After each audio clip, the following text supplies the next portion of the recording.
Halo teman-teman, berjumpa lagi di Pengendara Zafirano. Sekarang kali ini saya ingin memberi sedikit tutorial tentang bagaimana cara menggunakan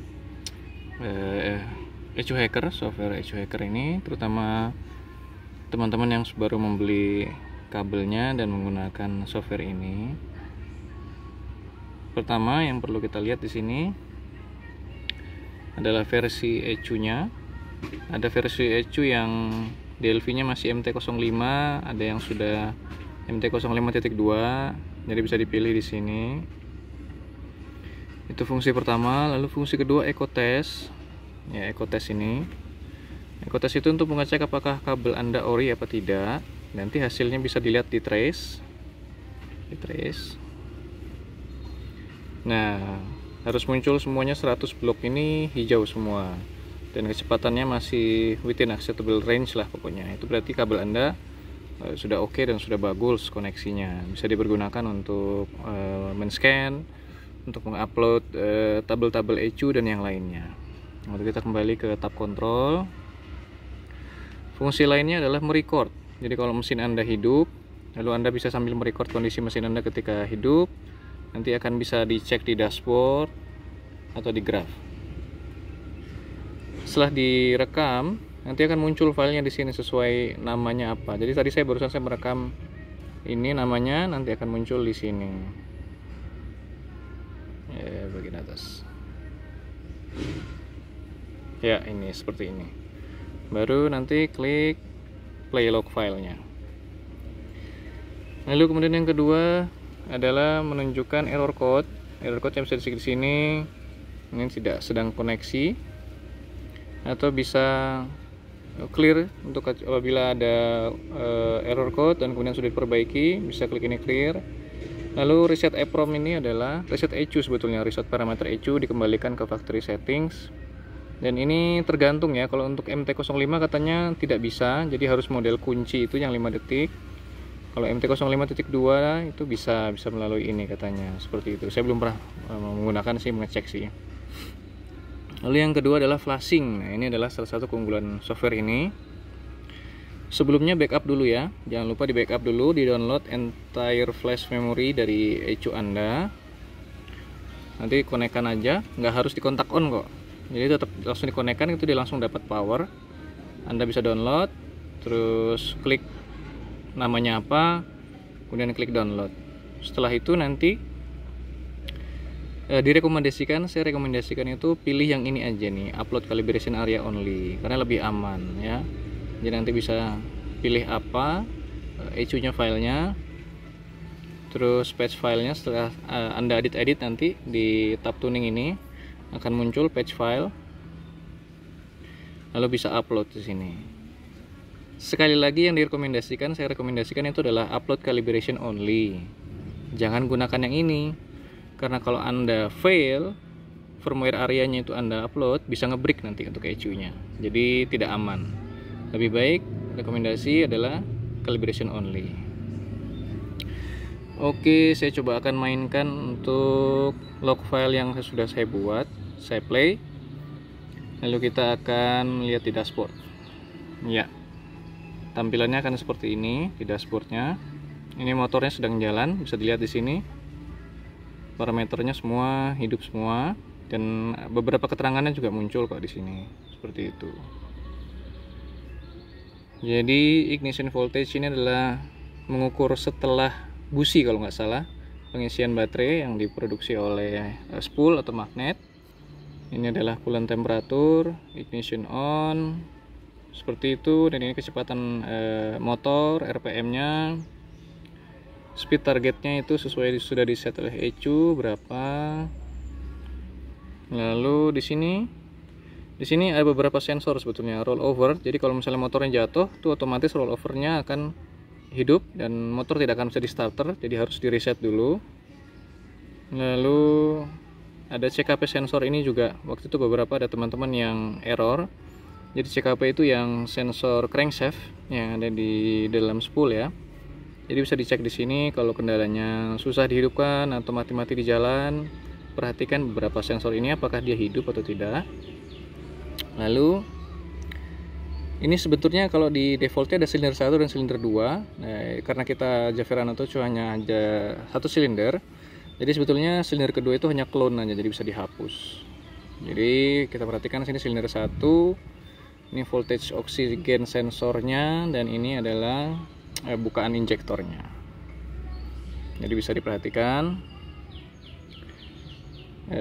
Secara default itu oksigen sensor akan naik turun ya di antara 200 mV hingga 800, dan pada saat idle injektor time ini antara 2,3 sampai 2,7 milisecond normalnya.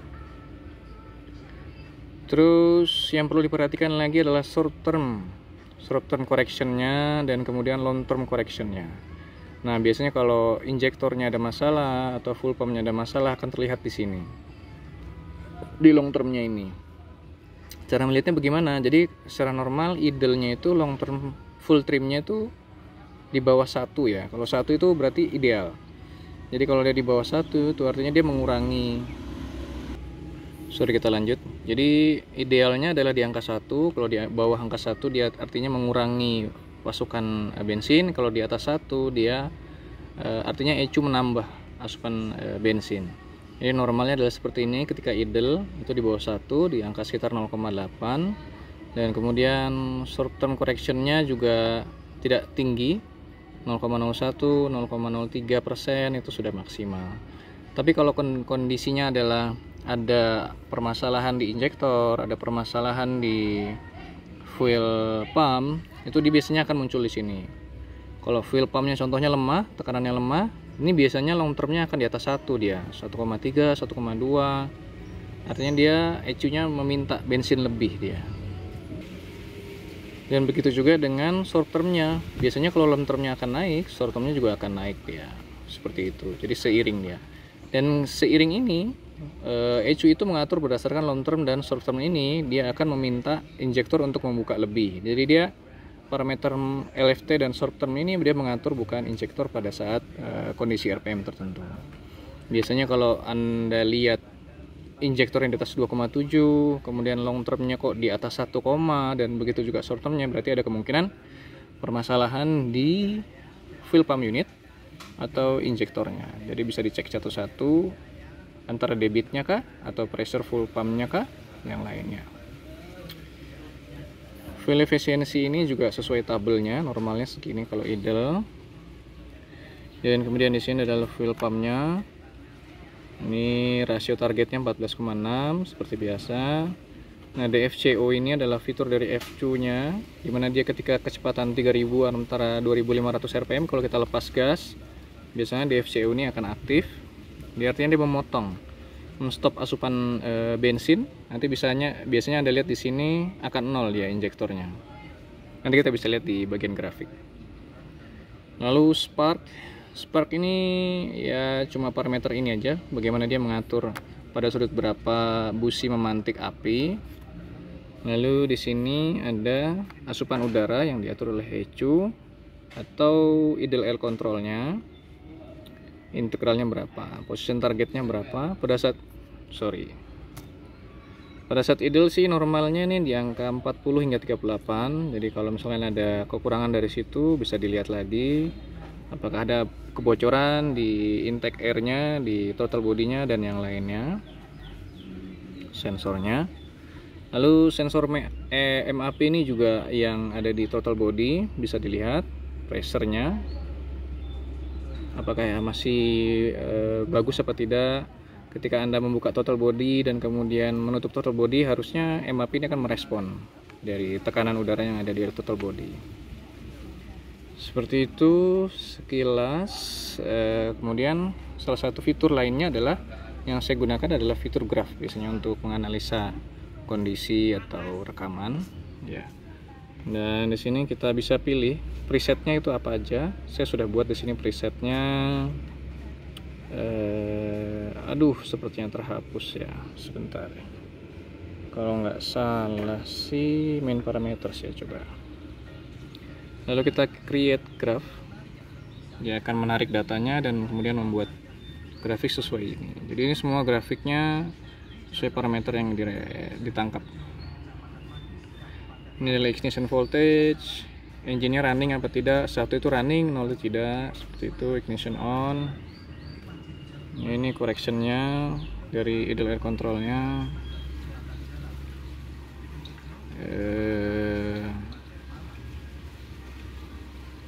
Throttle position yang dibaca oleh throttle position sensor.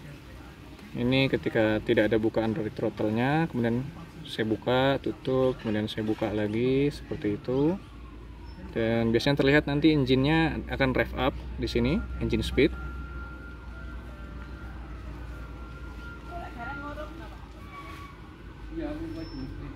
Ya, bisa dilihat itu ya. Sorry. Ya, ketika dia throttle yang dibuka, engine-nya akan rev up, naik seperti itu. TPS-nya juga seperti itu, jadi bisa melihat. Oke, sorry, kita lanjutkan lagi. Jadi bisa dilihat di sini biasanya kalau ada permasalahan di TPS sensornya, voltasenya ini akan bermasalah biasanya. Tidak akan smooth dia bukaannya sesuai dengan throttle bodinya, seperti itu. Jadi kalau jalurnya itu smooth seperti ini, itu berarti TPS-nya oke. Tapi kadang-kadang ada dia naik terus tiba-tiba turun sendiri, kemudian dia naik sendiri, nah itu berarti ada yang error. Jadi bisa dicek di grafik ini untuk sensor voltage-nya, kemudian speed-nya ini juga menggambarkan kecepatan motor. Lalu ada MAP sensor yang ada di throttle body yang mengukur vakum atau kondisi tekanan udara di throttle body. Jadi ini ketika dia idle, kemudian throttle body dibuka, dia akan naik sedikit, dan kemudian ketika throttle body ditutup tiba-tiba, dia akan vakum turun ke bawah. Kemudian dia akan menyimbangkan nanti, seperti itu. Jadi ini juga bisa menggambarkan apakah MAP sensornya dalam keadaan baik. Lalu ini CKP sensor errornya. Terkadang ada beberapa teman-teman yang juga yang suka mogok-mogok di jalan, ini tiba-tiba ada 1 seperti itu. Nah itu berarti ini ada kendala errornya di CKP-nya. Lalu di sini adalah injector time. Ya, pada saat idle ya tadi 2,5, 2,3, terus kemudian ketika throttle body dibuka, dia naik injector time-nya. Kemudian ketika mencapai 3500 rpm ditutup, DFCO-nya akan aktif. Dia akan memotong suplai bahan bakar sampai 0. Kemudian dia akan naik sendiri ketika di atas 2500 dan 1500. Kemudian idle lagi seperti itu. Jadi yang 0 ini adalah DFCO sebetulnya. Jadi dia akan stabil seperti itu. Jadi itu nah injektornya. Kemudian inilah O2 sensor voltage-nya yang dibaca. Jadi bisa dilihat apakah kondisi oksigen sensornya masih bagus atau tidak. Biasanya ada yang hanya flat di atas 800 saja. Nah itu berarti error, karena kondisi oksigen sensor itu pembacaannya harus seperti ini dia. Bednya naik turun seperti ini.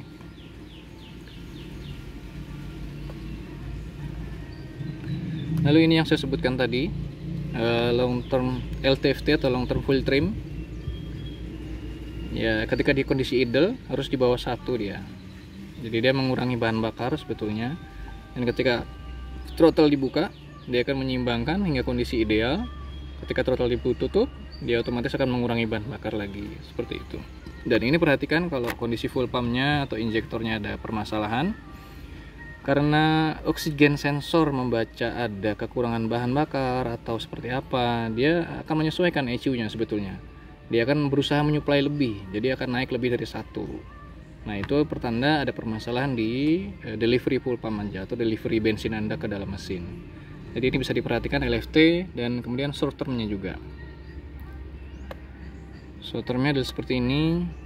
Jadi perbedaan antara long term dan short term itu dia kondisi merespon pada kondisi saat itu. Jadi pada saat close loop, ECU close loop, dia merespon kondisi pada saat itu, sedangkan kondisi kedepannya yang di record ke dalam tabel ECU itu biasanya akan ke record di LFT-nya. Jadi LFT itu menyesuaikan berdasarkan record history dari short term ini. Jadi short term itu idealnya adalah 0. Jadi kalau LFT itu idealnya adalah 1, di sini short term itu idealnya adalah 0. 0 itu berarti ideal kondisi bahan bakar. Kurang dari 0 dia akan mengurangi bahan bakar, lebih dari 0 dia akan menambah bahan bakar. Jadi kondisinya seperti ini biasanya, idealnya sih 0 gitu ya, rata gitu. Tapi jarang sih saya melihat kondisi seperti itu. Tergantung dari injektor yang digunakan juga sepertinya. Jadi dia agak berfluktuasi seperti ini karena kedua parameter ini, terutama short turn ini, yang mengatur pembukaan di injektor. Seperti itu. Dia akan berfluktuasi sebenarnya tidak terlalu tinggi, maksimal 0,06, kemudian minus 0,04, seperti itu dia. Lalu sini adalah coolant temperatur lagi, bisa lihat semakin mesinnya panas dia akan membaca coolant temperatur yang tinggi. Lalu ini adalah DFCO yang saya sebutkan tadi, ketika antara 3000 hingga 2500 rpm dia akan aktif. Nah, biasanya DFCO ini yang menyebabkan mesin itu seperti menyentak. Ketika kita turun mesin, lepas gas, kemudian antara RPM 3000 hingga 2500 kita buka lagi, karena kondisi saat itu suplai bensinnya kosong sama sekali, kemudian kita buka tiba-tiba, itu saja mesin agak menyentak sedikit ya, karena tiba-tiba disuplai kembali bahan bakarnya. Nah, apabila ada yang bertanya, kok mesin atau suara CV saya kasar, ada seperti ada yang menyentak gitu, ketika kita lepas gas atau kemudian digas kembali, nah itu sebetulnya adalah si DFCO ini biang keroknya. Ada caranya sebenarnya kita bisa mengatur supaya lebih smooth, lebih halus, tapi kita harus menggunakan fitur tuning ini. Dan itu risiko masing-masing ya, tanggung risiko masing-masing. Saya juga mencoba-coba sendiri juga, saya sudah bahas di video sebelumnya. Jadi seperti itu. Dan ada banyak sebetulnya yang bisa kita tambahkan, terserah, tergantung keperluan Anda. Ada beberapa banyak parameter lain yang bisa dilihat di sini, ada barometrik yang lain, DFCO, fuel pump, idle oil control dan sebagainya. Bisa dilihat di sini, bisa ditambah, tinggal diklik aja.